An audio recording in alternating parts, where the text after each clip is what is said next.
ತೇಜ್ ಪ್ರಭು ನ್ಯೂಸ್ಗೆ ಸ್ವಾಗತ. ಹುಕ್ಕೇರಿ ಘಟಕದ ನೂತನ ಬಸ್ ಪ್ರಾರಂಭ. ಬೆಳಗಾವಿಯಿಂದ ಪಂಢರಪುರಕ್ಕೆ ಹೊಯ ಹುಕ್ಕೇರಿ. ಈ ಬಸ್ಸು ದಿನನಿತ್ಯ ನೂತನವಾಗಿ ಪ್ರಾರಂಭವಾಗಿರುತ್ತದೆ. ತೇಜ್ ಪ್ರಭು ನ್ಯೂಸ್ ಹುಕ್ಕೇರಿ. ಹುಕ್ಕೇರಿಯ ಪಂಡಿತನಾಥನ ಭಕ್ತರು ಪಂಢರಪುರಕ್ಕೆ ಹೋಗುವಂಥ ಆಸೆ ಇತ್ತು. ಇಲ್ಲಿಂದ ನಾವು ಮಿರಜ್ಗೆ ಹೋಗಿ, ಮಿರಜ್ದಿಂದ ಅಲ್ಲಿಂದ ಯಾವುದೋ ಟ್ರೈನ್ ಹಿಡ್ಕೊಂಡು ಘಟಕಕ್ಕೆ ಹೋಗಿ ಮಿರಜ್ನ ಟ್ರೈನ್ ಹಿಡ್ಕೊಂಡು ಹೋಗು ವಾರಕರಿ ಸಂಪ್ರದಾಯಕ್ಕೆ ತೊಂದರೆ ಆಗ್ತಾಯಿತ್ತು. ಅನೇಕ ದಿನಗಳಿಂದ ಆಸೆ ಇತ್ತು. ಹುಕ್ಕೇರಿ ಡಿಪೋ ಆಗಿದೆ. ಆ ದೃಷ್ಟಿಯಿಂದ ಪಂಢರನಾಥ ಹುಕ್ಕೇರಿಯಿಂದ ಬೆಳಗಾವಿಯಿಂದ ಬಸ್ಸು ಪಂಢರಪುರಕ್ಕೆ ವ್ಯವಸ್ಥೆ ಮಾಡಿದ್ದಾರೆ.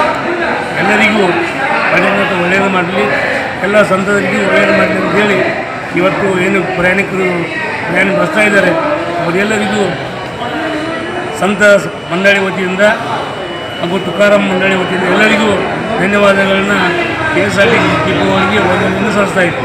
ಜೈ ಜೈ ರಾಮಕೃಷ್ಣ. ನಮ್ಮ ಹುಕ್ಕೇರಿ ಹಾಗೂ ಬೆಳಗಾವಿಯಿಂದ ಬಹುದಿನಗಳಿಂದ ಬೇಡಿಕೆ ಇತ್ತು.